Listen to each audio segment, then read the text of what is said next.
Hello, friends. Hope is something we cherish. And when we want to uplift someone, we say best wishes to you. My best wishes to you today is to encourage you, because in these times we need encouragement more than ever before. Being hopeful means being encouraged, but encouragement without liberation is stagnation. I know it can be painful to free yourself from the shackles that bind you for so many years. You are in captivity, but you have developed a Stockholm syndrome. You identify more with the shackles that bind you than the freedoms that await you. If you're on a path of growth since your childhood and youth, it is expected that you got somewhere higher by the time you arrived at middle age. But can you really seriously say you have? I'll give you a little bit of my own story. Here is my story.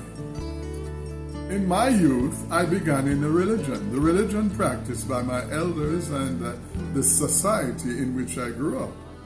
But now, by past middle age, I follow a conviction based on the supremacy of the Creator above all gods, simply because there's no God but the Creator, and the Creator is not a God.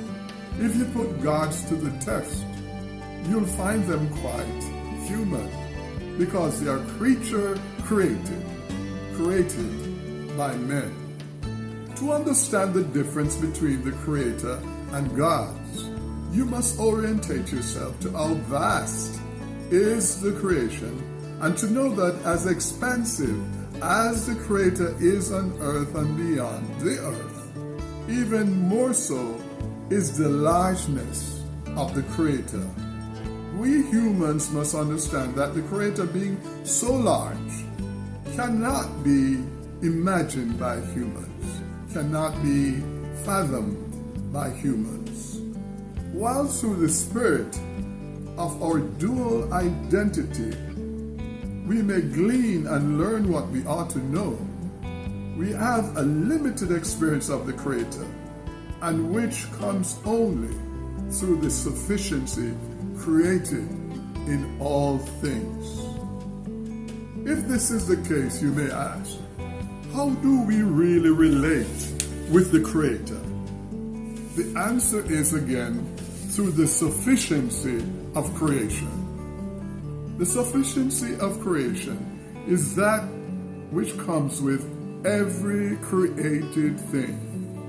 It is in plant life, it is in animal life, it's in human life. In contrast to this, gods of religion promise things they cannot give, since all that is possible comes only with the sufficiency. Religion teaches that all things are possible if you only believe. But is that really true? They are not. The claim is that Jesus spoke those words, and it turned out that those words were not true for him when he prayed, "Father, if it's possible, let this cup pass from me." So as it turned out, either it wasn't possible or he did not believe, because he died. In truth, all things are possible within the sufficiency given to each individual, that and nothing more. On the other hand, King Solomon truly affirmed how certain aspects of creation works when he spoke these words, and I quote, I think it's from Ecclesiastes 3, verse 19. I quote, "Surely the fate of man, human beings, is like that of the animals. The same fate awaits them both. As one dies, so dies the other. All have the same breath. Humans have no advantage over animals, unquote. This is not to say humans doesn't have an identity of spirit, but he's saying that the earthly aspect of every living thing has the same existence, the sufficiency within all life forms. The Creator creates with the completeness of individual sufficiency. That entity doesn't create anything to micromanage it.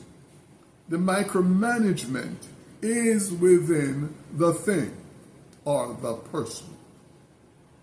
The entire history of the world shows this, whether in plant life, animal life, or human life.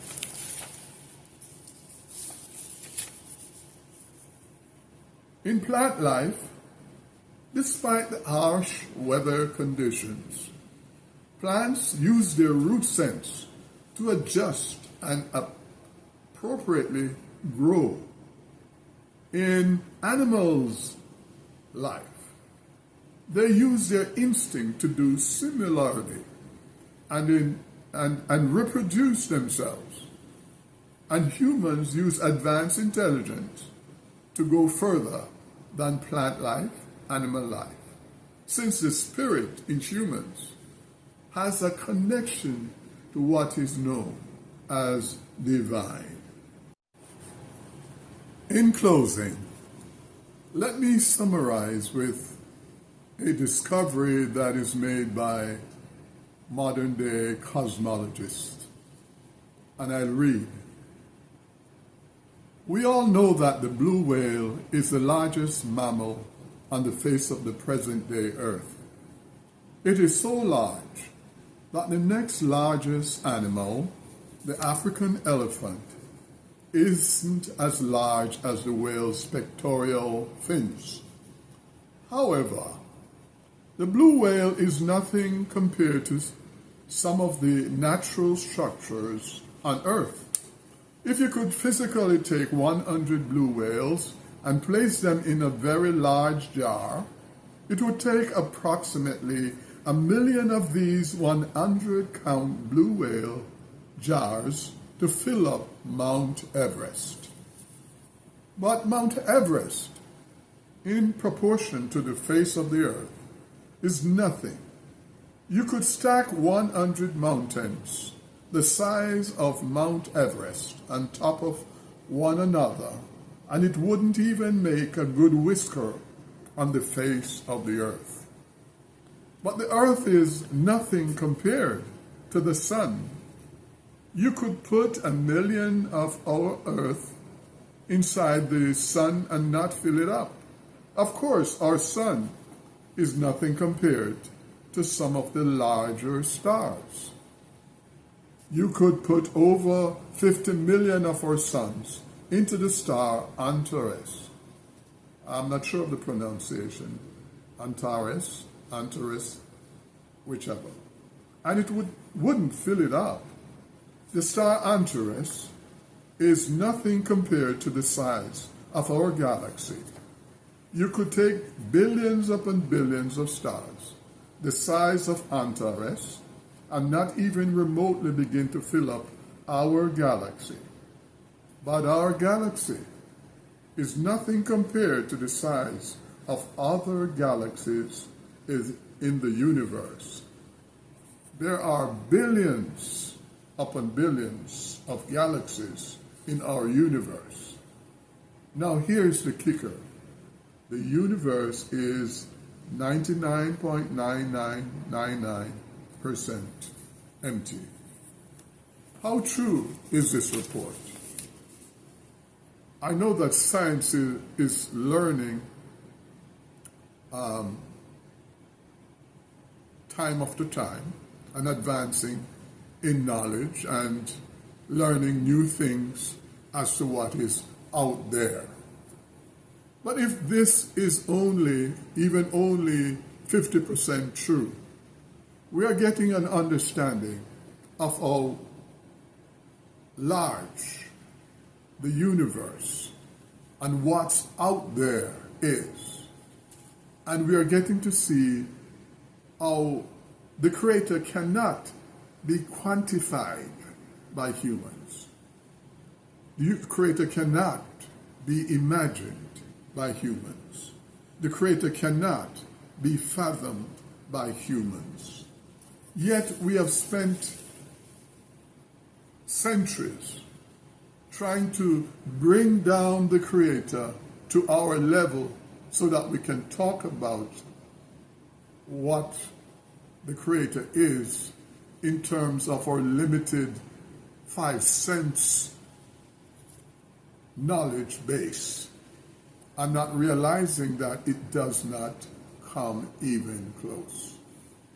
So let's reorientate our thinking and try to put away the limited sight distance thinking that aims to downsize the Creator.